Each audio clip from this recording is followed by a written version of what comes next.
सफलता का जिसने मुंह देखना बंद कर दिया, वो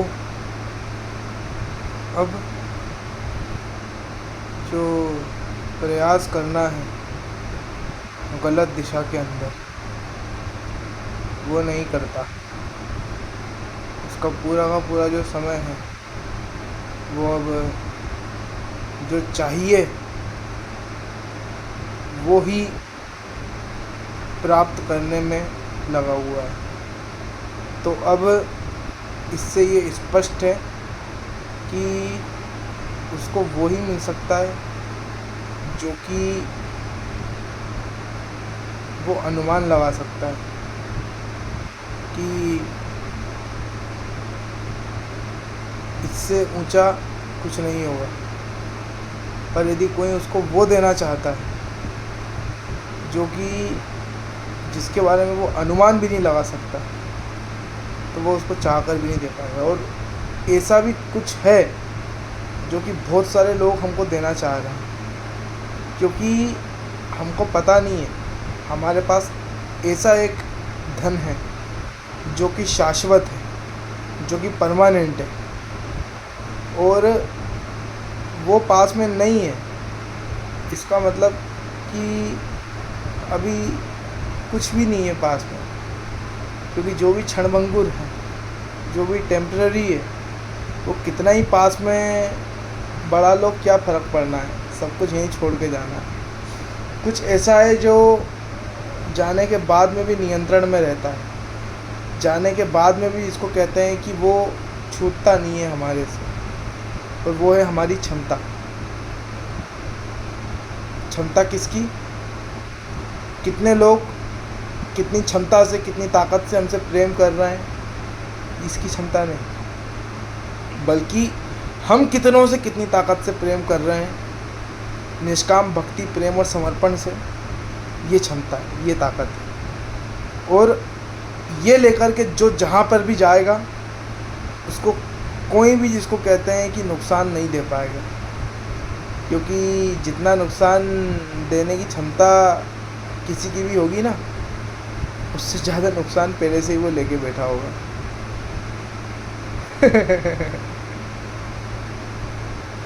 जितनी नुकसान यानी तकलीफ़ देने की किसी की क्षमता होगी ना, उससे ज़्यादा पहले से ही वो तकलीफ़ लेके बैठा होगा। उसको कोई क्या तकलीफ़ देगा? और फिर भी मूर्ख सड़ी के लोगों ने यदि तकलीफ़ दिए जा रहे हैं, तो वो चुपचाप तकलीफ़ लेते रहेगा, वो उफ तक नहीं करेगा, बल्कि वो लोगों को सुकून ही देगा। क्योंकि उसका कारण है कि उसको उसकी सहन शक्ति को हमेशा बढ़ाना है। उसको उसकी सहन शक्ति जो है, उसको चरम पे भी चली जाए तो भी बढ़ाना छोड़ना नहीं है, क्योंकि यही एक परमानेंट शक्ति है जो कि पास में काम में आती है।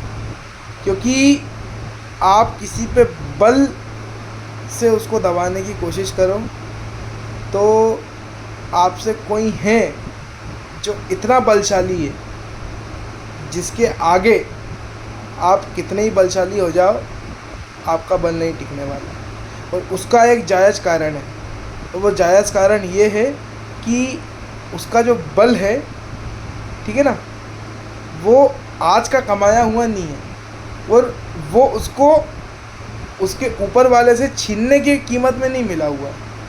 उसको ऊपर वाले से, यानी जो उससे ज़्यादा सर्वशक्तिमान है या सक्षम है, उससे ज़्यादा सक्षम है, तो उससे छीनने के कारण नहीं मिला, उसको भक्ति, प्रेम और समर्पण देने के कारण नहीं मिला है। तो भक्ति, प्रेम और समर्पण कब मिलेगा? किसी से छीनने की ताकत बढ़ाएंगे तब मिलेगा, कि किसी को देने की ताकत बढ़ाएंगे तब मिलेगा। किसी को देने की ताकत बढ़ाएंगे तब मिलेगा ना। तुम्हारे पास में जो कुछ भी हो, जो कुछ भी हो, पूरा का पूरा लुटा दो,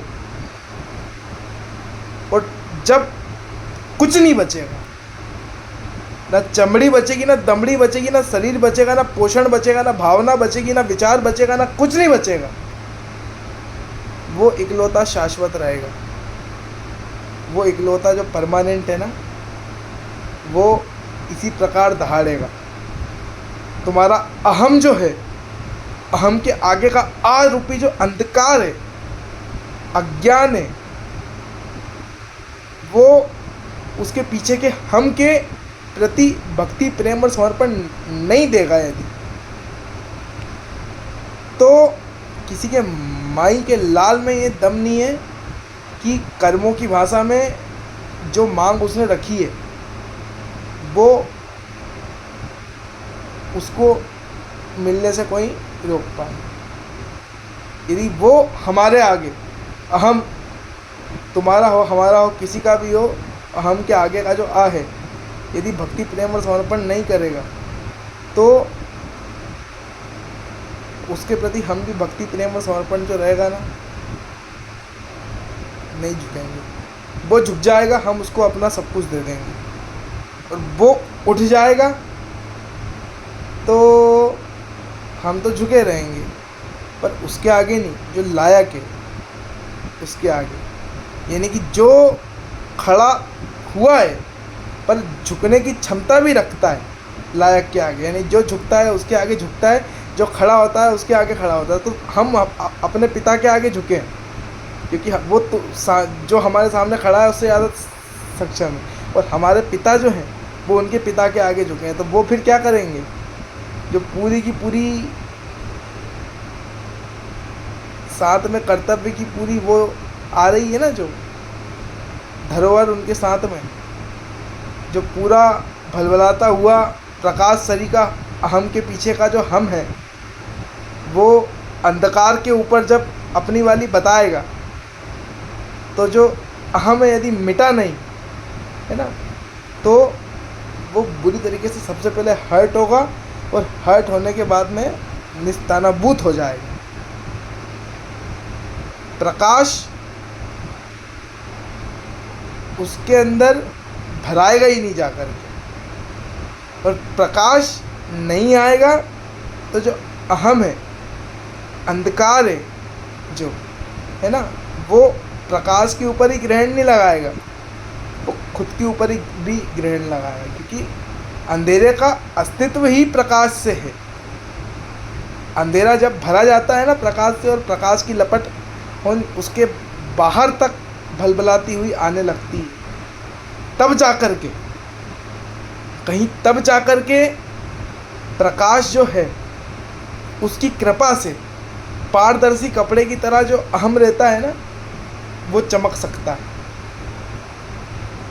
सूर्य में और राहु में अंतर क्या है, राहु ने अपने अहम के पीछे के, यानी आ के पीछे के हम के आगे समर्पण नहीं किया, और उसका सिला क्या मिला कि कर्मों की भाषा में जो दिया वो उसको मिला, और आज वो अधूरा का अधूरा ही है। और सूर्य ने क्या किया, सूर्य और राहु में कोई अंतर नहीं था, पर बाकी सूर्य ने अपने अहम के आ के पीछे के हम जो थे, हमारे आगे भक्ति प्रेम और समर्पण दिया। तो सूर्य के पिता ने, सूर्य जब पैर में झुका तो उठा करके गले लगा लिया, और राहु के पिता ने क्या किया, राहु ने जो दिया उसने उसकी पिता की परंपरा को छोड़ दिया और उसको अलग से शुरू करा परंपरा को जाकर। तो राहु का क्या हुआ, राहु के पास बस वही है, तथाकथित विज्ञान के पास बस वही है जो कि इसको बोलते हैं कि राहु कमा सकता है। अरे पिता के पास पूरी धरोहर है यार,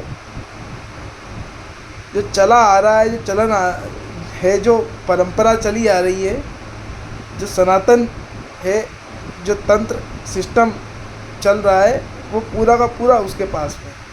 तो ये कैसे मिला, भक्ति प्रेम और समर्पण से मिला। तो तुम्हारे सामने यदि कहीं का अयोग्य भी आए तो कृपया कर उसके आगे झुक जाए। यदि वो तुम्हारे आगे अयोग्य होगा ना,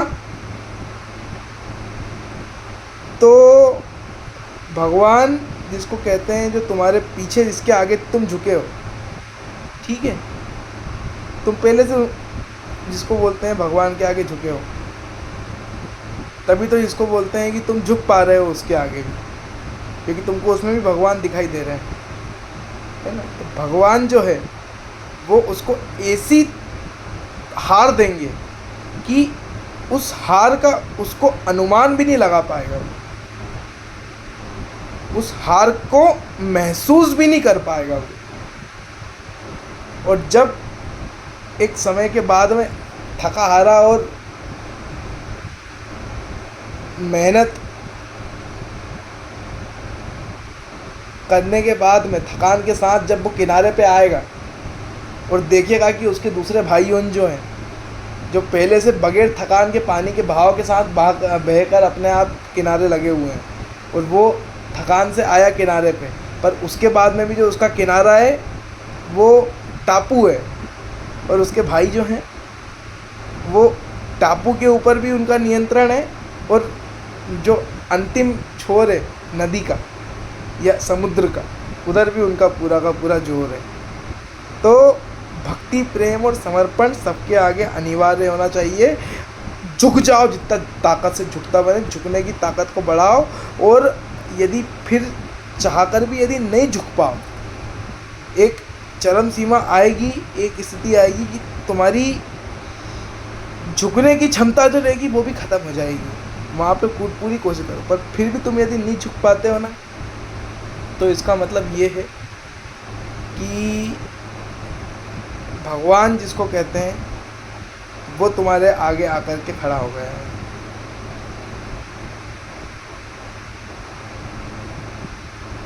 यानी अहम के आ के पीछे का जो हम है, उनके प्रति आ यानी अंधकार जो है, भक्ति प्रेम समर्पण से अहम यदि हम के आगे झुका, तो हम भी आ के आगे झुक गए। यानी अंधकार प्रकाश के आगे झुका, तो प्रकाश ने भी अंधकार को गले लगा लिया, और गले लगा लिया तो प्रकाश में भरा गया, अंधकार में भरा गया क्या प्रकाश, और प्रकाश में भरा गया क्या अंधकार, एक हो गए। और पारदर्शी हो गया। सबसे बड़ी बात कि अहम जो था वो पारदर्शी कपड़े की तरह हो गया, या कांच की तरह हो गया। यानी कि अब कांच जिसको बोलते हैं कि खुद का प्रतिबिंब नहीं दिखाता है हमको, अहम नहीं बनाता, बल्कि कांच क्या करता है कि लपटें जो रहती है ना प्रकाश की, उनको बाहर की तरफ बहाता है। यानी पारदर्शी कांच हो गया अहम। तो ये हालत होनी चाहिए। और फिर जब यदि अहम भलभलाता हुआ आता है, जिस प्रकार ये प्रकाश निकल रहा है वैसा प्रकाश निकल पाता है ना, तो समझ लेना कि तुम नहीं बोल रहे, ये वही बुलबुला रहा है। कोई उद्देश्य मत रखो, कोई कारण शरीर मत रखो, कोई सूक्ष्म शरीर भी मत रखो, कोई ऐसी आंतरिक मन से भी इच्छा मत रखो, कोई स्थूल शरीर भी मत रखो, यानी कि शब्द स्पर्श रूप रस गंध की चाह भी मत रखो। मुक्त हो जाओ पूरी तरीके से। हर चाह जो रहेगी उससे हट जाओ। और फिर भी यदि ईश्वर की प्रेरणा से कोई चाह यदि आ जाए अंदर और बाहर, यदि कुछ जिसको बोलते हैं कि मतलब सूक्ष्म शरीर और स्थूल शरीर यदि कुछ चाह भर लें, तो बस निकल जाओ काम पे, ट्रायल एंड एरर के, एरर एंड ट्राई के काम पे निकल जाओ। क्योंकि भगवान को फिर तुमको ये सिखाना है कि क्या करने से क्या नहीं मिलता है। भगवान को तुमको वो देना है जिसके बारे में तुम सोच भी नहीं सकते हो। तुम भगवान से क्या मांगोगे? उदाहरण के लिए किसी व्यक्ति ने यदि कंकर पत्थर देखे हैं तो वो कंकर पत्थर ही मांगेगा। और भगवान के पास जिसको बोलते हैं किस मुद्रा के अंदर पैसा देने के लिए और बाकी सब व्यवस्था देने के लिए, भगवान वो चीज़ देगा उसको। तो वो चीज़ देगा तो उसके लिए क्या करना पड़ेगा? अपनी बुद्धि लगाएगा तो बस वही चीज़ मांग पाएगा जो क्षमता है उसकी मांगने की, बस फिर उसको। तो अपनी बुद्धि मत लगाओ, अपने दिल से मन से सोचो। भक्ति, श्रद्धा और समर्पण से सोचो, प्रेम से सोचो। क्योंकि ये जो प्रेम है ना, यही सच्ची कमाई है। और ये कमाया तो गवा कर भी इसको बोलते हैं कुछ नहीं कमाया, क्योंकि ये वो ज्ञान है जो मिटने से भी नहीं मिटता है। और पोथी पढ़ पढ़ जग मुआ, पंडित भया न कोय, और ढाई आकर प्रेम का पढ़े सो पंडित होए। मतलब प्रेम का जो ढाई अक्षर है ना, उसको अनुभव करो। किसी के प्रति प्रेम के लिए जलना